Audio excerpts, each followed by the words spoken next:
11 ವರ್ಷದ ಬಾಲಕಿಯ ಹತ್ಯೆ ಮಾಡಿ ಪರಾರಿಯಾಗಿದ್ದ ಟ್ರಕ್ ಚಾಲಕ 60 ಕಿಲೋಮೀಟರ್ ಚಲನಚಿತ್ರ ಶೈಲಿಯ ಬೆನ್ನಟ್ಟುವಿಕೆ ನಂತರ ಬಂಧನ.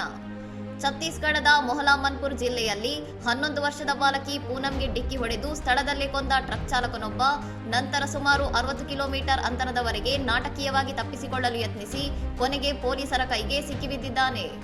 ಗುಂಡಾರ್ದೇಹಿ ಗ್ರಾಮದಲ್ಲಿ ಬಾಲಕಿಗೆ ಡಿಕ್ಕಿ ಹೊಡೆದ ನಂತರ ಟ್ರಕ್ ನಿಲ್ಲಿಸಿದ ಚಾಲಕ ಅತಿ ವೇಗವಾಗಿ ವಾಹನ ಚಲಾಯಿಸಿಕೊಂಡು ಹೋಗಿದ್ದಾನೆ.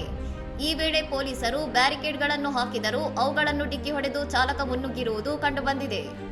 ಮನ್ಪುರದ ಎಸ್ಡಿಎಂ ಕಚೇರಿ ಬಳಿ ಮತ್ತು ಮೊಹಲಾ ಪೊಲೀಸ್ ಠಾಣೆಯ ಹೊರಗೆ ಬ್ಯಾರಿಕೇಡ್ಗಳನ್ನು ನಿರ್ಮಿಸಿ ತಡೆಯಲು ಯತ್ನಿಸಿದರೂ ಚಾಲಕ ರಭಸವಾಗಿ ವಾಹನ ಚಲಾಯಿಸಿ ಅಪಾಯವನ್ನುಂಟು ಮಾಡಿದ್ದಾನೆ.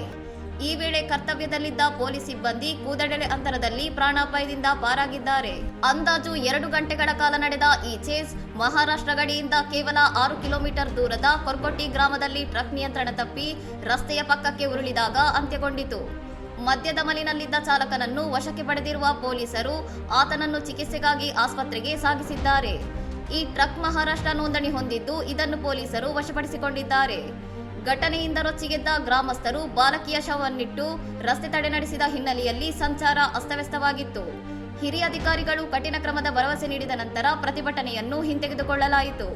ಇನ್ನಷ್ಟು ಸುದ್ದಿಗಳಿಗಾಗಿ ನೋಡ್ತಾ ಇರಿ ಸೌರಂ ಟಿವಿ.